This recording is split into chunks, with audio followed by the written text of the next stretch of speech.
Mírala, la vergüenza de esta familia. Julia se detuvo en seco. Esa voz, entre toda la gente que caminaba por el pasillo del tribunal, tuvo que escuchar esa voz. Mauricio estaba ahí, con una sonrisa que ella conocía demasiado bien. A su lado, Lucía bajaba la mirada, incómoda. Varias personas voltearon. Alguien sacó su celular. Julia apretó los dientes. No iba a darle el gusto de verla reaccionar. No aquí, no ahora. Con la toga bajo el brazo, siguió caminando hacia la sala 3A. Empujó la puerta y la cerró tras de sí. Adentro respiró hondo. Las manos le temblaban. Era su primera semana como jueza interina de lo familiar. Primera semana. Y él tenía que aparecer justo ahora. Se puso la toga con movimientos mecánicos. Se miró en el espejo del pequeño baño de la sala. Ojos rojos, mandíbula tensa. Pero nadie lo notaría. Se echó agua en la cara y regresó al estrado. Afuera, Mauricio entró al juzgado de al lado para presentar un escrito. Algo sobre una apelación. Ni siquiera prestaba atención. Estaba de buen humor. Humillar a Julia frente a todos le había hecho sentir poderoso. Mientras esperaba su turno, caminó hacia el pasillo que conectaba las salas. Miró por la ventanilla de vidrio esmerilado de la sala 3A y la vio. Julia estaba sentada en el estrado, la toga negra, el mazo de madera sobre la mesa. La luz del techo le caía perfectamente en el rostro. Estaba revisando unos papeles con expresión seria. Mauricio sintió que algo se le atoraba en la garganta. Quiso reírse de nuevo, pero la risa se le quebró a la mitad, porque en ese momento entendió algo que lo dejó helado. Ella era jueza, tenía poder para decidir sobre la vida de otros, sobre familias rotas, sobre divorcios, sobre el futuro de niños y patrimonio, y él acababa de gritarle en público. Se alejó de la ventanilla. De pronto el pasillo le pareció muy estrecho. Más tarde, cuando Julia salió del tribunal, ya había mensajes en su celular. Camila, su mejor amiga, le había mandado un link. «Checa esto, ya está en todas partes». Era un video. Alguien lo había subido a TikTok, la escena completa. Mauricio gritándole, Lucía a su lado, Julia caminando sin voltear. El título decía, «La jueza humillada por su exmarido en pleno tribunal». 1000 reproducciones. 5000, 10.000. Julia cerró el celular y lo guardó en su bolsa. No iba a llorar. No todavía. Esa noche, los portales de noticias ya habían replicado la historia. Escándalo en el Poder Judicial. Jueza protagoniza bochornoso incidente con su ex. ¿Conflicto de interés en la judicatura? La Contraloría Interna anunció una inspección. Querían saber si Julia había presidido algún caso relacionado con Mauricio, si había abusado de su puesto, si había conflicto de interés. Julia leyó los titulares desde su departamento. Pequeño, de 2 habitaciones en un edificio viejo de la colonia Narvarte. Había tenido que mudarse ahí después del divorcio. Mauricio se quedó con la casa. Valentina, su sobrina de 17 años, salió de su cuarto. «Tía, ¿estás bien?» Julia le sonrió. Una sonrisa cansada. «Sí, mi amor, todo va a estar bien». Pero Valentina no era tonta. Había visto el video. Todas sus amigas lo habían compartido. «¿Por qué no le contestaste? ¿Por qué dejaste que te hablara así?» Julia se sirvió un café. Sus manos ya no temblaban. Porque él quería que reaccionara. Quería verme explotar, y no le voy a dar ese gusto. Valentina se sentó en el sillón. «Pero ahora todos piensan que eres culpable de algo». «Déjalos pensar», dijo Julia. «La verdad siempre sale». Sonó su teléfono. Era un número desconocido. Dudó, pero contestó. «¿Julia Andrade?» «Sí. Habla de la oficina de Contraloría Judicial. Necesitamos que se presente mañana a las 9 de la mañana para una entrevista preliminar». Julia cerró los ojos. «Ahí estaré». Colgó. Valentina la miraba con preocupación. «¿Qué pasó?» «Nada que no pueda manejar». Pero esa noche, Julia no durmió. Se quedó mirando el techo, pensando en todo lo que había perdido en los últimos 2 años. Su casa, su matrimonio, su tranquilidad, y ahora tal vez su trabajo. Mauricio había ganado otra vez. O eso pensaba él, porque lo que Mauricio no sabía era que Julia llevaba años guardando silencio. Pero el silencio no es debilidad, es estrategia. Y ella ya estaba cansada de ser la víctima de esta historia. A las 3 de la mañana abrió su laptop. Buscó entre sus archivos hasta encontrar lo que necesitaba. Correos viejos, capturas de pantalla, comprobantes de transferencias. Había llegado el momento de hablar. La oficina de Contraloría olía a desinfectante y café barato. Julia llegó 15 minutos antes de la cita. Llevaba un folder manila con copias de todos los expedientes que había manejado en su primera semana como jueza. Ninguno tenía el nombre de Mauricio Rivas. El inspector, un hombre de unos 50 años con lentes gruesos, revisó los papeles durante media hora. Julia permaneció sentada, con las manos sobre el regazo. Tranquila, serena. Todo parece estar en orden, dijo el inspector finalmente. Pero entienda que la percepción pública es importante. El video causó revuelo. Entiendo. Vamos a mantener la investigación abierta por protocolo. Mientras tanto, le recomendamos mantener un perfil bajo. Julia asintió. Sabía lo que eso significaba. Nada de entrevistas, nada de redes sociales, nada que pudiera usarse en su contra. Cuando salió de la oficina, Camila la esperaba en el estacionamiento. ¿Cómo te fue? Sobreviví. Camila encendió un cigarro. Julia nunca fumaba, pero ese día aceptó uno. Tenemos que hablar de algo, dijo Camila. He estado revisando las cuentas del divorcio. ¿Y? Mauricio no solo se quedó con la casa. Está moviendo dinero de las cuentas compartidas. Hizo transferencias sin avisarte.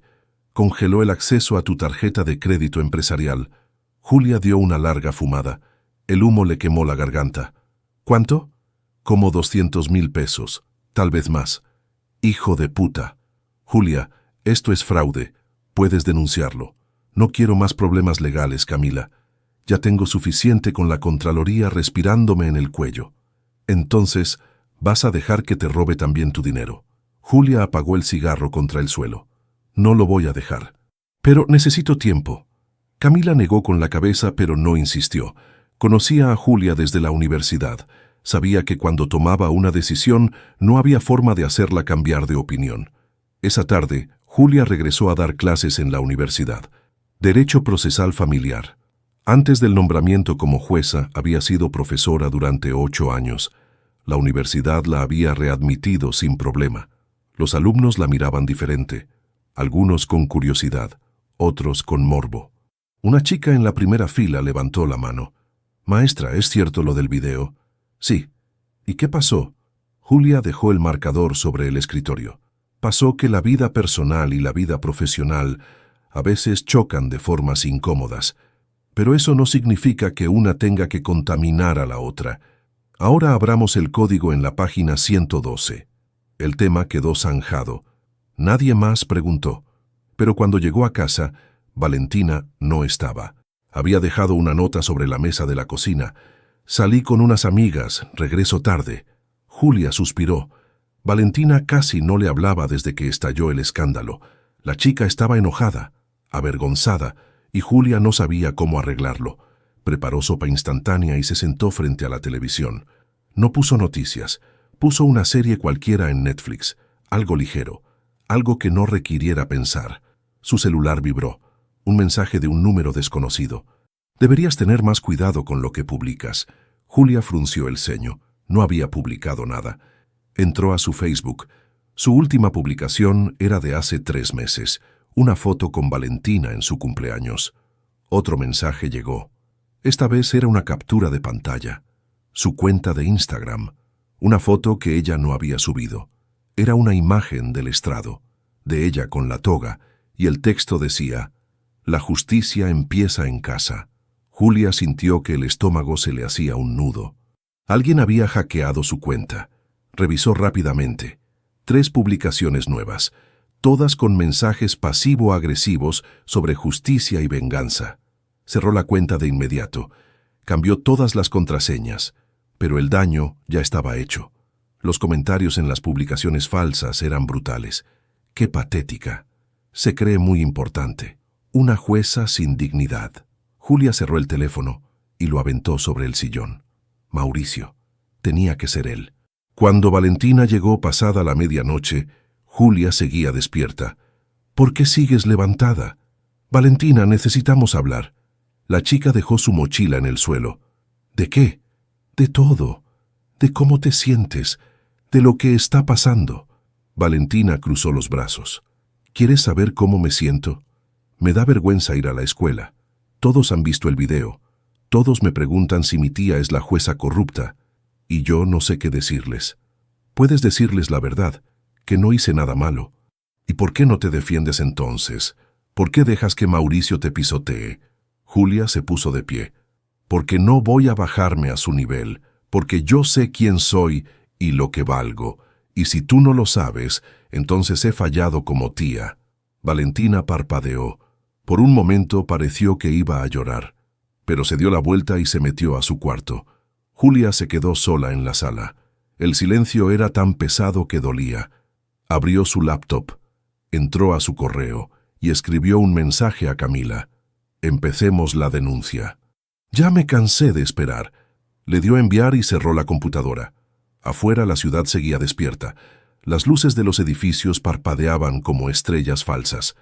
Y Julia supo que la guerra apenas comenzaba. Pero esta vez no iba a pelear sola.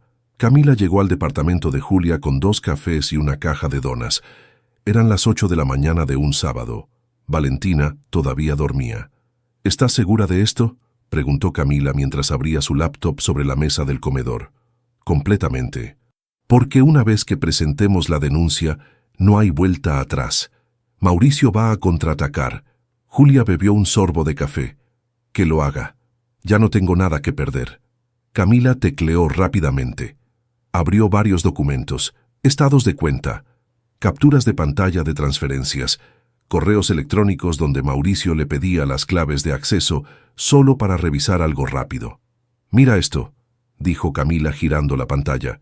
3 transferencias a una cuenta en Guadalajara. 50,000 pesos cada una. Las hizo el mes pasado. ¿A nombre de quién? De Lucía Morales.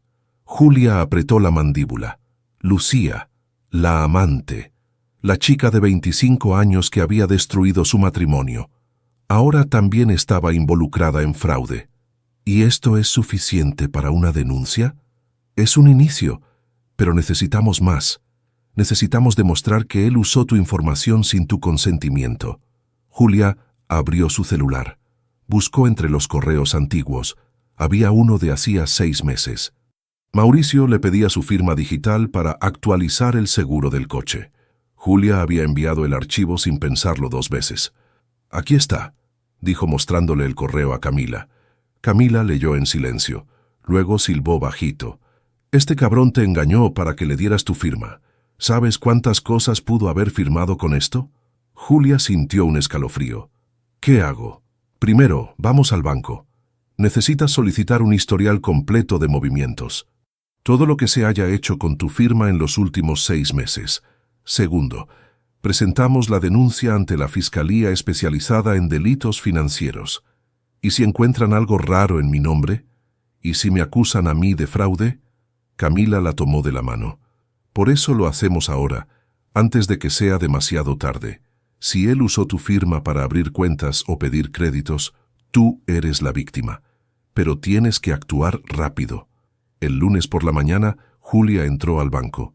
Le temblaban las piernas. Pidió hablar con el gerente. Un hombre joven con traje gris la recibió en su oficina. Necesito el historial completo de mi cuenta. Todo. El gerente tecleó en su computadora. Frunció el ceño. Aquí hay algo extraño. ¿Qué cosa? Tiene usted una línea de crédito activa por 500,000 pesos. Julia sintió que el piso se movía. Eso es imposible. Yo no solicité ningún crédito. El gerente giró la pantalla. Ahí estaba. Una solicitud de crédito a su nombre. Fecha, 3 meses atrás. Firma digital, la suya. Esto se tramitó en línea, con su correo institucional y su firma electrónica. Julia tragó saliva. Yo no hice eso. ¿Tiene forma de comprobarlo? Mi correo institucional fue hackeado hace 2 meses. Cambié todas las contraseñas. El gerente se puso serio. Señora Andrade, esto es un delito grave. Necesita presentar una denuncia formal. Nosotros vamos a iniciar una investigación interna, pero usted debe acudir a las autoridades. Julia salió del banco mareada. Llamó a Camila desde el estacionamiento. 500,000 pesos, Camila. Ese hijo de puta pidió un crédito a mi nombre por $500,000. ¿Ya lo desembolsaron? Sí, hace 2 meses. ¿Y a dónde fue el dinero? No lo sé. El gerente me va a mandar el reporte completo. Camila maldijo en voz baja. Esto ya no es solo fraude, Julia. Esto es suplantación de identidad. Mauricio va a ir a la cárcel. Esa tarde, Julia recibió un correo del banco. El reporte completo. El dinero del crédito se había dividido en varias cuentas. Una de ellas a nombre de Mauricio, otra a nombre de Lucía y una tercera a nombre de una empresa fantasma registrada en Monterrey. Julia imprimió todo, lo metió en una carpeta y se fue directo a la fiscalía. La recibió una agente del Ministerio Público, una mujer de unos 40 años con expresión cansada. Tome asiento. Julia le entregó la carpeta. La agente revisó los papeles durante 20 minutos. Levantó la vista. Esto es sólido. Vamos a abrir una carpeta de investigación, pero necesito que sepa algo. Estos casos tardan, a veces meses, a veces años. Entiendo. ¿El señor Mauricio Rivas sabe que viene usted a denunciarlo? No. Bien. Manténgalo así. No le diga nada. No hable con él. Si intenta contactarla, grabe las conversaciones. Todo puede servir como evidencia. Julia firmó la denuncia. Cuando salió de la fiscalía, sentía un peso enorme sobre los hombros. Pero también sentía algo parecido al alivio. Al llegar a casa, Valentina estaba en la sala viendo televisión. ¿Dónde andabas? Arreglando cosas. Valentina apagó la tele. Tía, necesito decirte algo. Julia se sentó a su lado. Dime. He estado pensando en dejar la escuela. Puedo buscar trabajo de noche, ayudarte con la renta, con los gastos. Julia sintió que se le cerraba la garganta. No, pero necesitamos dinero. Tú vas a seguir estudiando. Yo puedo perder mi trabajo. Puedo perder mi reputación, pero tú no vas a perder tu futuro por culpa de Mauricio. Valentina bajó la mirada. Es que me siento inútil, como si no pudiera hacer nada. Julia la abrazó. Lo que puedes hacer es estudiar, graduarte, ser mejor que toda esta porquería, ¿me entiendes? Valentina asintió contra su hombro. Esa noche, Julia no pudo dormir. Pensó en todo lo que había pasado, en todo lo que vendría, y por primera vez en meses sintió algo parecido a la esperanza. 2 semanas después, alguien tocó la puerta del despacho de Camila. Era Lucía. Llevaba lentes oscuros y una gorra. Parecía asustada. «Necesito hablar con alguien», dijo con voz temblorosa. «Tengo información sobre Mauricio». Camila la hizo pasar, y todo cambió de nuevo. Lucía se quitó los lentes. Tenía los ojos rojos. Llevaba días sin dormir. Eso era evidente. «No sé por dónde empezar», dijo con voz quebrada. Camila le sirvió un vaso de agua. «Empieza por el principio». Lucía bebió despacio. Sus manos temblaban. Mauricio me usó. Me hizo abrir cuentas de banco. Me dijo que era para un negocio, que necesitaba mi nombre porque el suyo tenía problemas con el SAT. ¿Qué tipo de cuentas? 3. Una en Banorte, otra en Santander y otra en un banco digital que ni siquiera conocía. Me hizo firmar papeles. Decía que era solo trámite, que no me preocupara. Camila tomó notas. ¿Y qué pasó después? Empezaron a llegar depósitos, cantidades grandes, 50,000, 80,000, 100,000 pesos. Mauricio me decía que eran pagos de clientes, que todo era legal. ¿Pero tú sabías que no era cierto? Lucía se limpió las lágrimas. Al principio no. Yo solo quería ayudarlo. Pero hace una semana llegaron 2 tipos a mi casa. Dijeron que eran de la fiscalía. Me preguntaron sobre las cuentas. Me dijeron que si no cooperaba, iba a ir a la cárcel. Camila se recargó en su silla. ¿Y qué les dijiste? Nada. Me asusté y les cerré la puerta. Pero luego hablé con Mauricio. Le dije que tenía miedo, que quería cerrar las cuentas. ¿Y él qué dijo? Se enojó. Me gritó. Me dijo que si abría la boca, me iba a deportar, que iba a decir que yo era la que robó el dinero, que él tenía contactos y que podía hacer que me llevaran de regreso a Colombia sin papeles, Camila negó con la cabeza. «Ese hijo de puta». Lucía sacó un sobre de su bolsa. Estaba lleno de papeles, capturas de pantalla, recibos, conversaciones de WhatsApp. Aquí está todo. Los depósitos, los correos, los mensajes donde me decía exactamente qué hacer con el dinero, cómo transferirlo, a qué cuentas. Camila revisó los documentos. Cada página era una prueba más, una condena más contra Mauricio. Esto es oro puro, Lucía. Con esto, Mauricio va a caer. ¿Pero yo también voy a ir presa? No si cooperas con la fiscalía. Si declaras como testigo protegido, puedes salir limpia. Incluso podríamos ayudarte con tu estatus migratorio. Lucía cerró los ojos. Una lágrima rodó por su mejilla. Está bien. Haré lo que sea necesario. 2 días después, la fiscalía citó a Mauricio. Él llegó con su abogado, un tipo gordo con traje caro y actitud prepotente. «Mi cliente no tiene nada que declarar», dijo el abogado antes de sentarse. La fiscal, una mujer de 50 años con el cabello corto, sonrió sin ganas.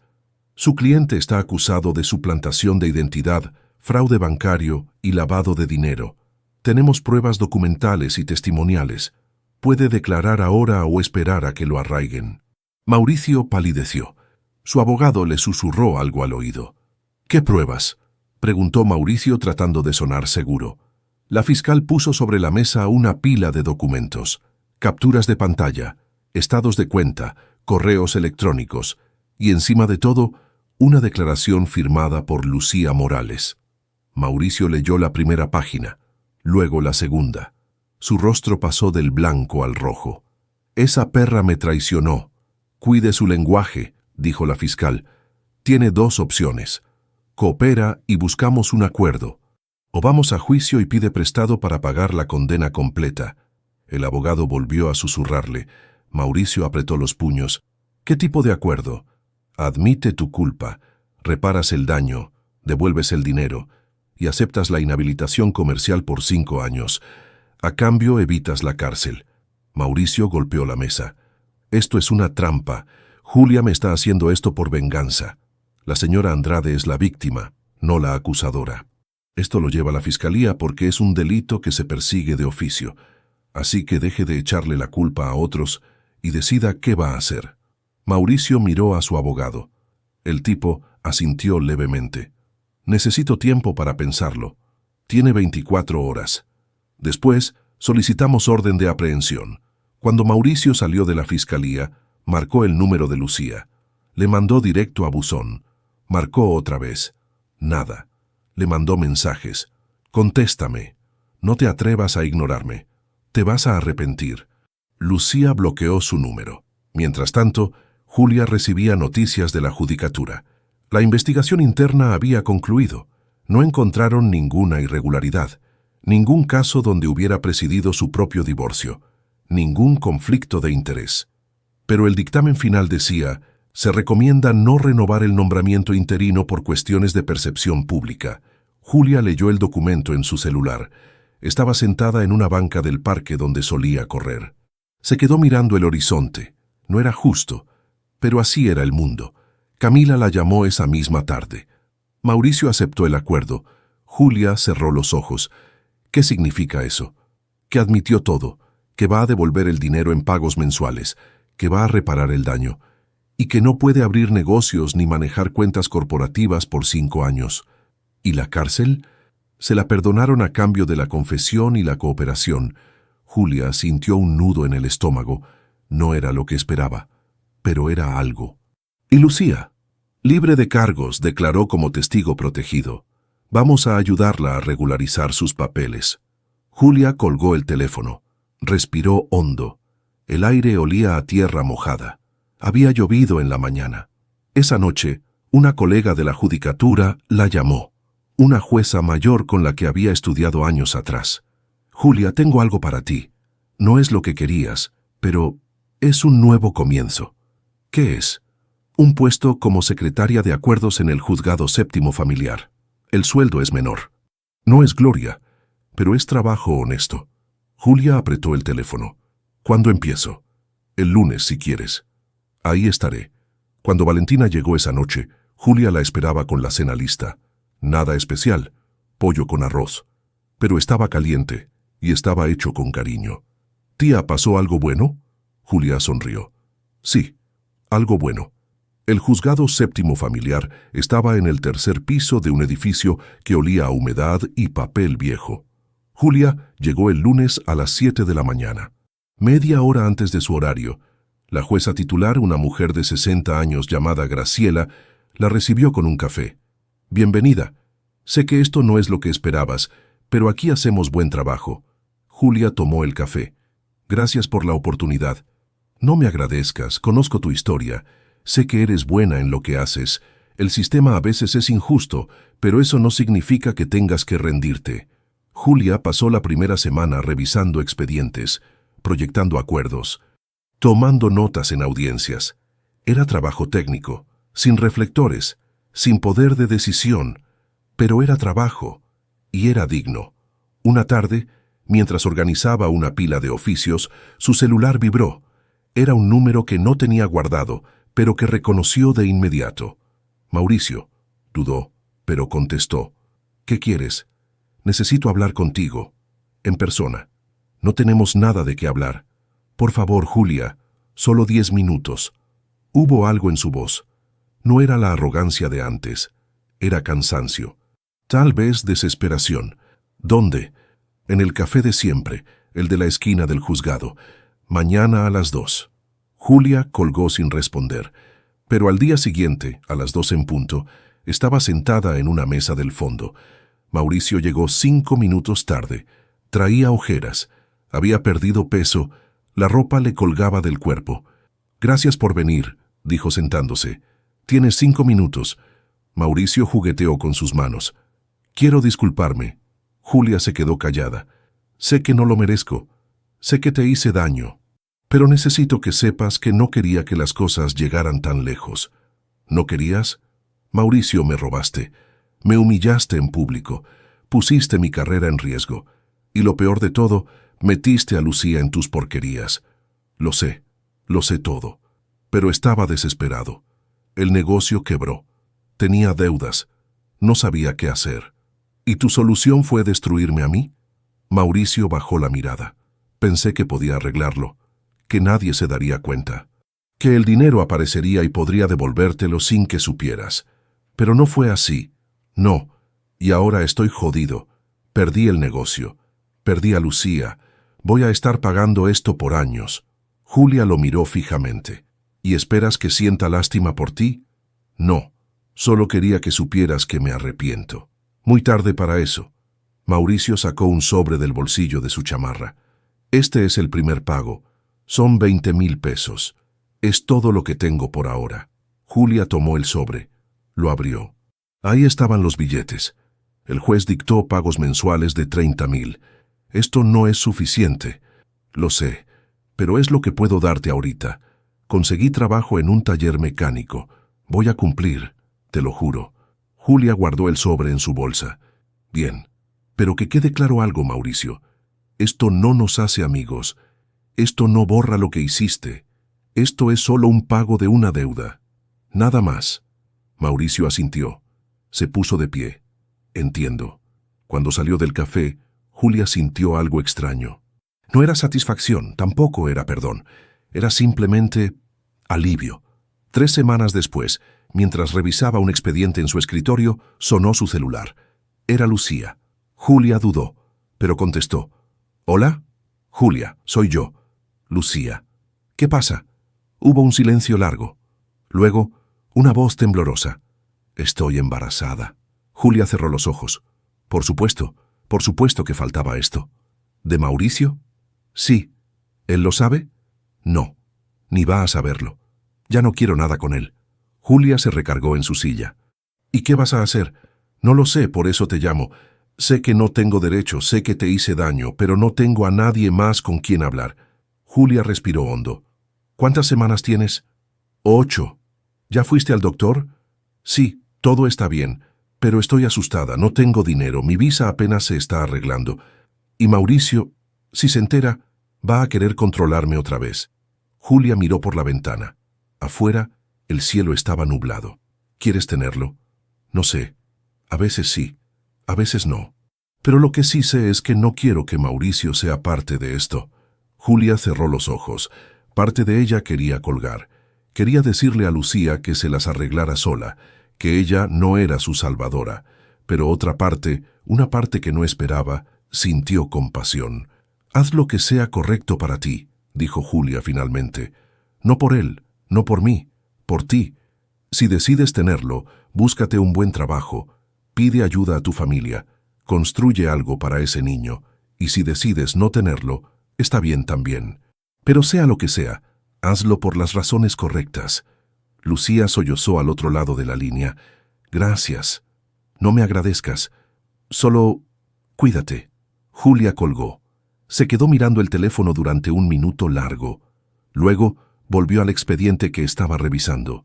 Esa noche, en casa, Valentina le mostró su boleta. 9 y 10 en todas las materias. «Tía, el director me llamó. Dice que tengo posibilidades de quedar en la UNAM si sigo así». Julia la abrazó fuerte. «Lo vas a lograr». «Sé que lo vas a lograr. ¿Y tú cómo te sientes?» Julia sonrió. Una sonrisa cansada pero real. «Mejor, cada día un poco mejor». 2 meses después, Julia se inscribió al examen de oposición para jueza titular. No porque tuviera muchas esperanzas, sino porque necesitaba intentarlo. Porque rendirse no era opción. Una tarde, mientras tomaba café en su escritorio, Graciela se acercó. «¿Sabes? He estado pensando en retirarme». Julia levantó la vista. «¿En serio? Tengo 63 años. Ya cumplí mi tiempo. Y creo que este juzgado necesita sangre nueva». «¿Por qué me dices esto?» Graciela sonrió. «Porque cuando presente mi renuncia, voy a recomendar que tú tomes mi lugar, como jueza interina primero, y luego, si pasas el examen, como titular». Julia sintió que el pecho se le apretaba. «No sé qué decir». «No digas nada. Solo sigue haciendo tu trabajo. El resto se acomoda solo». Esa noche, Julia no durmió. Se quedó en la sala mirando por la ventana. Las luces de la ciudad parpadeaban como siempre. El mundo seguía girando, y ella seguía de pie. 10 meses después, el auditorio de la Preparatoria Federal estaba lleno hasta el tope. Familias completas ocupaban cada fila. Globos azules y dorados colgaban del techo. En el escenario, una fila interminable de estudiantes con toga y birrete esperaba su turno. Julia estaba sentada en la 5ª fila. Llevaba un vestido azul marino y zapatos bajos. Nada ostentoso, nada que llamara la atención. Solo quería estar ahí para ver a Valentina recibir su diploma. Camila estaba a su lado, comiendo palomitas que había traído escondidas en su bolsa. «¿Nerviosa?», preguntó Camila. «Un poco. Valentina va a estar bien. Es brillante. Salió a ti». Julia sonrió sin responder. El director subió al escenario. Dio un discurso largo sobre el futuro y las oportunidades. Julia apenas prestó atención. Estaba buscando a Valentina entre la multitud de estudiantes. Finalmente, empezaron a llamar los nombres. «Valentina Sánchez Andrade». Julia se puso de pie. Aplaudió tan fuerte que le dolieron las manos. Valentina caminó hacia el escenario con paso seguro. Tomó su diploma. Buscó con la mirada entre el público hasta que encontró a Julia. Le sonrió, una sonrisa enorme. Julia sintió que los ojos se le llenaban de lágrimas, pero no las dejó caer. No todavía. Después de la ceremonia, afuera del auditorio, Valentina corrió hacia ella. «Tía, lo logré». Julia la abrazó fuerte. «Siempre supe que lo ibas a lograr. No hubiera podido sin ti. Cuando todo se puso feo pensé en rendirme, pero tú seguiste adelante, y eso me dio fuerzas». Julia le acomodó un mechón de pelo detrás de la oreja. «Ahora viene lo difícil, la universidad, la vida real». «Lo sé, pero ya no tengo miedo». Camila las interrumpió con un abrazo grupal. «Suficiente drama. Vámonos a cenar. Yo invito». Fueron a un restaurante italiano cerca del centro. Pidieron pizza y pasta. Valentina habló sin parar sobre sus planes. Quería estudiar Derecho, como su tía. Quería ser jueza algún día. Julia la escuchaba con atención, con orgullo. De regreso a casa, mientras manejaba por el periférico, Valentina preguntó: «¿Supiste algo del examen de oposición?». Julia apretó el volante. Salieron los resultados la semana pasada. Y quedé en el lugar 18, de 150 aspirantes. Valentina gritó de emoción. Tía, eso es increíble. No es suficiente para quedar. Solo los primeros 10 entran directamente. Pero me ponen en lista de espera. Si alguien renuncia o no acepta, me llaman. Pero es un logro enorme. Después de todo lo que pasó, Julia asintió. Sí, era un logro. No el que esperaba, pero era algo. Al llegar al departamento, había un sobre bajo la puerta. Julia lo recogió. Era de la judicatura. Valentina la miraba ansiosa. ¿Qué dice? Julia abrió el sobre. Leyó en silencio. Luego levantó la vista. Graciela se retiró. Me ofrecen quedar como jueza interina del juzgado séptimo. Tía, es increíble. Julia dobló la carta. Es temporal, hasta que salga otra convocatoria. Pero sí, es algo bueno. Esa noche, después de que Valentina se durmió, Julia se sentó en el balcón. Tenía una taza de té en las manos. El aire estaba frío. Noviembre siempre era así en la Ciudad de México. Pensó en todo lo que había pasado en el último año. La humillación pública, la pérdida de su puesto, el fraude, la denuncia, el juicio, el lento proceso de reconstruirse. No había sido fácil. Nada de eso había sido fácil. Pero seguía aquí. Su celular vibró. Era un mensaje de un número desconocido. Hola Julia, soy Lucía. Solo quería decirte que tuve a la bebé. Es niña. Se llama Camila. Gracias por todo. Te mando una foto. Julia abrió la imagen. Una bebé pequeña con los ojos cerrados, envuelta en una manta rosada. Escribió de regreso. Felicidades. Cuídala mucho. No agregó nada más. No hacía falta. Guardó el teléfono y siguió mirando la ciudad. Las luces. El tráfico que nunca paraba. La vida que seguía adelante sin importar nada. Pensó en Mauricio. No sabía dónde estaba ni qué estaba haciendo. Ya no le importaba. Los pagos llegaban cada mes, irregulares, a veces completos, a veces no, pero llegaban. Y eso era suficiente. No había justicia perfecta, no había venganza satisfactoria. Solo había esto, seguir adelante, un día a la vez. Una semana después, Julia llegó temprano al juzgado. Graciela la estaba esperando con una caja de cartón. «Mis cosas», dijo Graciela. «Ya me voy. El escritorio es tuyo». Julia dejó su bolsa sobre la silla. «No sé si esté lista. Nadie está listo nunca. Pero tú vas a estar bien. Confía en ti misma». Graciela le dio un abrazo. Luego se fue. Julia se quedó sola en la oficina. Se sentó en la silla del escritorio. Era vieja.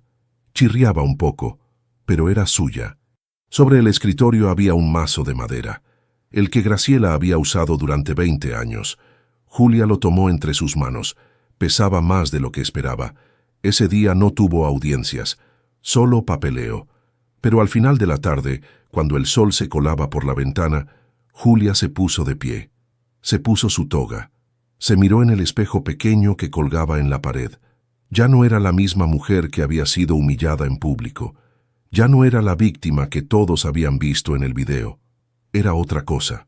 Algo nuevo, algo más fuerte. Esa noche, cuando llegó a casa, Valentina estaba estudiando en la mesa del comedor.